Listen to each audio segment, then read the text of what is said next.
The Odyssey, retold by Louis Stahl, illustrated by Matteo Pincelli. Chapter 1. Calypso's Prisoner. On the sandy shore of the island of Ogygia, home of the sea nymph Calypso, there sat a big, strong man, sobbing his heart out. His name was Odysseus, and he was a very long way from home. Far above him, the mighty gods of Mount Olympus were watching. Athena, goddess of wisdom, turned to her father Zeus. He was king of all the gods. If anyone could help Odysseus, he could. She pointed to the tiny ant-like human below. "Look, father, poor Odysseus has been stranded there for years. Will you help him to escape from Calypso's island and get home to his family?" Zeus scowled, making the clouds around them crackle with lightning. "Why should I help him?" he asked. "He's just a human." "He's not just any human, father," said Athena. "He's a hero, and a clever one at that." She smiled. "He practically won the Trojan War single-handed, and he used his brain to do it. Remember how he smuggled an army into Troy in a wooden horse? Surely he deserves some credit for that." Zeus chuckled. "Oh, yes." But then his face darkened. "What about Poseidon, god of the seas? He hates Odysseus, and he'll be furious if I help." "And you're king of the gods," Athena replied. "Your word is law, and all other gods must bow before you." She arched an eyebrow. "Isn't that so?" Zeus grunted, obviously pleased. "That is true." He called to a young handsome god nearby. "Hermes, go and tell that pesky Calypso to let Odysseus go. The great and mighty Zeus orders it." Hermes saluted, scrambled into his golden-winged sandals, and pushed off into the empty air. Down, down, down, until at last his golden sandals touched the soft soil of Ogygia. Hermes found himself in a beautiful forest, surrounded by lush vegetation and the delicious smell of herbs. Somewhere close by, a scented fire was burning, and then he saw her, Calypso. Even though Hermes was a god who spent his days with beautiful goddesses, he was still stunned by her loveliness. "My lady," he said with a bow. Calypso welcomed him warmly. At least she did until he told her why he was there. "You want me to what?" Her eyes flashed with fury.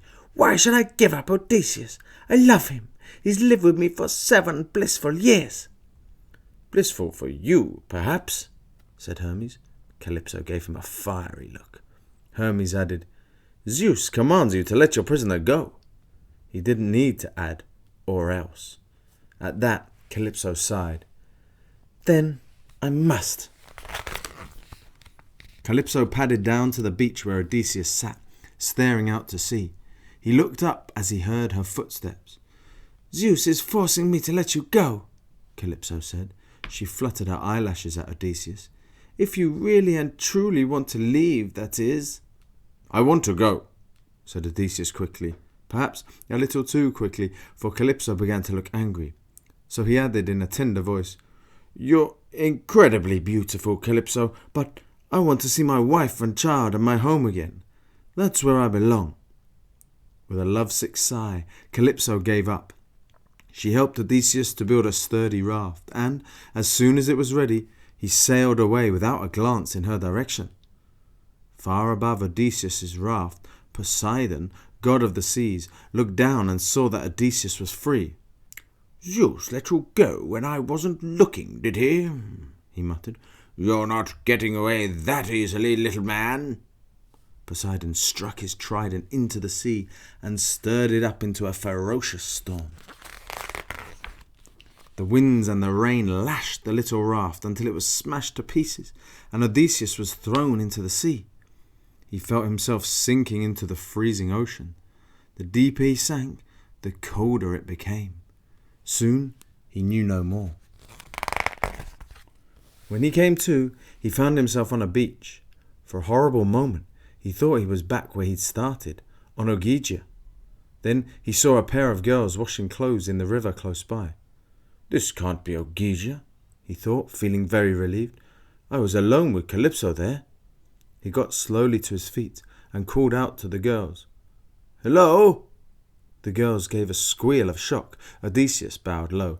I'm sorry I scared you, but do you know where I might find food and shelter? The girls, still trembling slightly, pointed out a palace up a hill.